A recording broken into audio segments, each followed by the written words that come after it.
अहम खबर की तो इस वक्त की बड़ी खबर आपको बता दें, हरियाणा में फिर एक्टिव होगा मानसून। बारिशों से जुड़ी ये बड़ी खबर है। हरियाणा के 15 जिलों में बारिश का अलर्ट है। आपको बता दें, पिछले दिनों बारिश हुई, उसके बाद भयंकर गर्मी के बीच इसे राहत कहा जा सकता है। ज्यादातर शहरों में बादल छाए रहेंगे तो उमस भरी गर्मी से थोड़ी राहत मिल सकती है लोगों को। ये बड़ी खबर हम आपको बता रहे हैं। तो हरियाणा में फिर एक्टिव होगा मानसून। इस वक्त की बड़ी खबर आपको बता दें, हरियाणा के 15 जिलों में बारिश का अलर्ट जारी किया गया है। तो मौसम विभाग ने बारिश का अलर्ट जारी किया है। आपको बता दें कि थोड़ी राहत मिल सकती है उमस भरी गर्मी से। ज्यादातर शहरों में बादल छाए रहेंगे।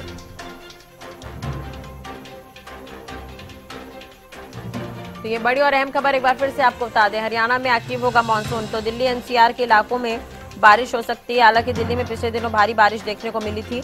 हरियाणा की अगर हम बात करें तो कुछ शहरों में जो है वो काले बादल जो हैं वो छाए रहेंगे। तो बारिश हो सकती है, बारिश को लेकर अलर्ट भी जारी कर दिया गया है। तो मौसम से जुड़ी ये खबर हम आपको बता रहे हैं। हरियाणा में बारिश के आसार हैं। पिछले दिनों गर्मी पड़ रही थी तो गर्मी से थोड़ी राहत मिल सकती है। तो इस वक्त की बड़ी खबर आपको बता दें, गर्मी से थोड़ी राहत मिलेगी। ज्यादातर शहरों में काले बादल जो हैं वो छाए रहेंगे। तो हरियाणा में 2 दिन तक हैवी रेन अलर्ट है। आपको बता दें कि अगस्त के पहले सप्ताह में बादल बरसेंगे। मानसून सीजन के करीब 2 महीने बीत गए हैं। हरियाणा में मानसून जो है वो अभी अपने रूप में नहीं दिखा है। दरअसल आपको बता दें कि प्रदेश भर में 40% से भी कम बारिश दर्ज की गई है अब तक। और बारिश नहीं होने की वजह से किसानों को भी परेशानी हो रही है, गर्मी बढ़ रही है, उमस बढ़ रही है। हालांकि मौसम वैज्ञानिकों ने कहा है कि 48 घंटे बाद यानी कि अगस्त के पहले सप्ताह में मानसून फिर से सक्रिय होगा और राजस्थान में बन रहे दबाव के चलते बारिश होने की उम्मीद है। आपको बता दें कि मौसम विभाग ने 30 जुलाई से 31 तक हैवी रेन का अलर्ट, यानी कि आज हैवी रेन हो सकती है, बारिश हो सकती है, तेज बारिश हो सकती है। और चंडीगढ़, पंचकुला, यमुनानगर, अंबाला, करनाल और पानीपत में हैवी रेन का अलर्ट किया गया है। और आज की अगर हम बात करें, आगामी सप्ताह भर यानी कि 15 जिलों में अलर्ट जो है वो जारी किया गया है, जिसमें चंडीगढ़ है, पंचकुला है, यमुनानगर है, अंबाला, करनाल, पानीपत है, सोनीपत है, रोहतक है, चरखी दादरी है, झज्जर है, महेंद्रगढ़ है, रेवाड़ी, गुरुग्राम, फरीदाबाद, नूंह और पलवल शामिल है, जहां पर हेवी रेन हो सकता है।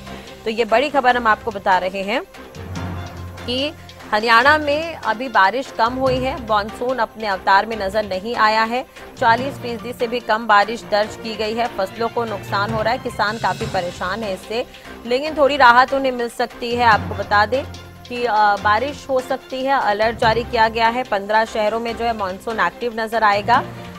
बारिश का पर्याप्त पानी नहीं होने से फसल पर पीलेपन का जो खतरा है वो भी देखने को मिल रहा है, जिसकी वजह से किसानों को नुकसान उठाना पड़ रहा है। मौसम विभाग ने कहा है कि बुधवार यानी कि आज और गुरुवार को पूरे हरियाणा में मध्यम बारिश हो सकती है। अगले 2 दिन के लिए मौसम विभाग ने ऑरेंज अलर्ट यहां पर जारी किया है।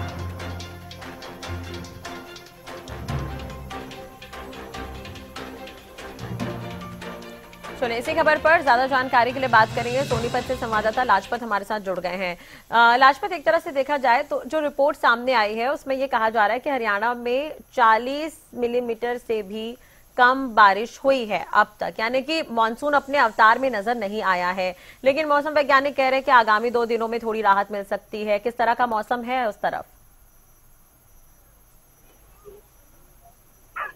जी बिल्कुल, देखिए सोनीपत का हाल बेहाल रहता है और मौसम जब भी करवट बदलता है तो अपनी चरम सीमा पर होता है। सोनीपत में तो हाल बेहाल इसलिए कहा जाएगा कि यहाँ पर जो है ज्यादातर जो धान की खेती की जाती है, धान की खेती में पानी की मात्रा को ज्यादा जरूरत होती है, जहां बिजली, पानी और सबसे जरूरत होती है।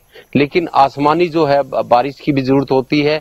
लेकिन सोनीपत के हाल बेहाल इसलिए हैं कि फैक्ट्री एरिया काफी बड़ा है, व्हीकल्स ज्यादा हैं, दिल्ली एनसीआर के नजदीक है। तो ऐसे में जो टेम्परेचर है, गाड़ियों का टेम्परेचर है या फैक्ट्रियों का टेम्परेचर है या एसी का टेम्परेचर है, जो आजकल जो सोसाइटी में टेम्परेचर ज्यादातर दिखाई देता है। जहां सोनीपत में बारिश का हाल बेहाल है, बारिश अगर होती है तो नगर निगम और नगर पालिका के सामने भी चुनौती खड़ी हो जाती है। हाँ। सोनीपत में अभी तक जो है बारिश बिल्कुल नहीं दिखाई दी है, जहां किसानों के सामने भी बड़ी चुनौती है और लगातार आम आदमी के लिए भी परेशानी है, क्योंकि सब्जियां भी महंगी हो चुकी हैं, क्योंकि सब्जियां जो है हाँ। वो भी खराब हो रही हैं। तो लगातार मैं जिस जगह खड़ा हूं, आप भी देख सकते हैं, मेरे पीछे जो है खेत बिल्कुल आपको हरे भरे जरूर दिखाई देंगे, लेकिन खाली है ये। और यहाँ पर जो है धान की खेती होती है, धान को ज्यादातर बोया जाता है और जिसमें पानी की मात्रा ज्यादा चाहिए होती है। लेकिन हाल जो है सोनीपत के बुरे हालात हैं, क्योंकि फैक्ट्री एरिया का टेम्परेचर है और व्हीकल्स का टेम्परेचर है, एसी का टेम्परेचर है, अस्थमे के एलर्जी के जो लोग हैं उनको काफी बड़ी समस्या है। ऐसे में जो दुधारू पशु हैं उनको भी काफी बड़ी समस्या होती है। दुधारू पशु जो होते हैं उनका भी दूध कम हो जाता है। ऐसे टेम्परेचर में काफी बड़ी समस्या हो जाती है। खासकर जो बुजुर्ग व्यक्ति होते हैं उनको सांस लेने में बड़ी दिक्कत होती है।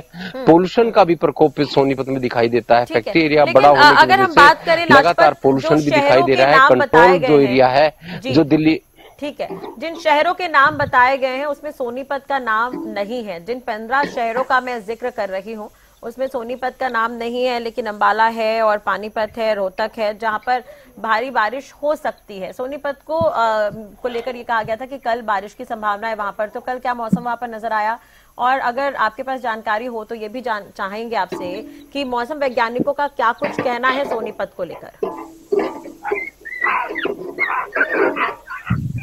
जी बिल्कुल, देखिए जैसे मैंने आपको बताया कि सोनीपत में टेम्परेचर ज्यादा है, फैक्ट्री एरिया ज्यादा है, पेड़ पौधे कम हैं। जहां पेड़ पौधे अच्छे होते हैं, जहां पेड़ पौधों की चलते ऑक्सीजन भी अच्छा होता है, लेकिन सोनीपत में आपको पेड़ पौधे नहीं दिखाई देंगे। मेरे पीछे आप भी देख रहे होंगे, लंबा एरिया आपको दिखाई देगा, लेकिन आपको पेड़ पौधे बहुत कम दिखाई देंगे। जहां पेड़ पौधे होते हैं वहीं पर बारिश होती है। और ये जो मौसम होता है, ये जो सावन का महीना होता है, इसमें बारिश लगातार दिखाई देती है, जिससे कहीं ना कहीं धान की खेती की जाती है। लेकिन अब जो बारिश दिखाई नहीं दे रही है सोनीपत में, तो हमेशा से ही है कि बुरे हालात रहते हैं। यहाँ पर जो है गंदगी के भंडार रहते हैं और ऐसे में अगर बारिश से पहले भी हमें देखने को मिलता है जो गंदगियों के भंडार होते हैं उसमें जो पॉलीथीन का यूज किया जाता है उसमें से भी बीमारी निकलती है, क्योंकि पोल्यूशन जो होता है वो जो खाने पीने की जो चीजें होती हैं वो पॉलीथीन के अंदर डालते हैं और उनको फेंक देते हैं, जिसमें जीव जंतुओं की भी मृत्यु हो जाती है। तो पॉलीथीन पर सरकार ने पहले से ही बैन लगाया है, लेकिन बारिश होगी तो और भी ज्यादा बीमारी फैलेगी। की बात कर रहे थे, अगर बारिश होती भी है तो किस तरह की व्यवस्था है वहां पर प्रशासन की तरफ से? क्योंकि कई जगहों पर हमने देखा है कि बारिश होने के बाद कहीं ना कहीं प्रशासन की तमाम व्यवस्थाओं के जो दावे किए जाते हैं उसकी पोल खुलते हुए नजर आती है। जी बिल्कुल, देखिए मैं उसी चीज पर आ रहा था कि जो करोड़ों रुपए का बजट जो सरकार की तरफ से दिया जाता है, लेकिन वो खाना पूर्ति भी नहीं की जाती, जो हमें दिखाई भी नहीं देती। जो नाले, जो होड़, जो तालाब होते हैं उनमें बारिश का पानी को ठहराव किया जाता है, उसका ध्यान रखा जाता है। लेकिन सोनीपत में हाल बेहाल है, सभी नाले ठप हैं, नगर निगम लगता है, नगर पालिका लगती है, अनेक विभाग लगते हैं, लेकिन आपको किसी भी जो जोड़ जो होते हैं वो सफाई में नहीं दिखाई। अपने रूप में आ जाए तो परेशानी हो सकती है आम जनता के लिए। अब तो प्रशासन को व्यवस्था कर लेनी चाहिए। बहुत बहुत शुक्रिया लाजपत तमाम जानकारी और बातचीत के लिए। तो आपको बता दें 15 शहरों को अलर्ट पर रखा गया है जहां पर बारिश हो सकती है और अगस्त के शुरुआत में कुछ जगहों पर बारिश की संभावना है। ऑरेंज अलर्ट वहां पर जारी किया गया है।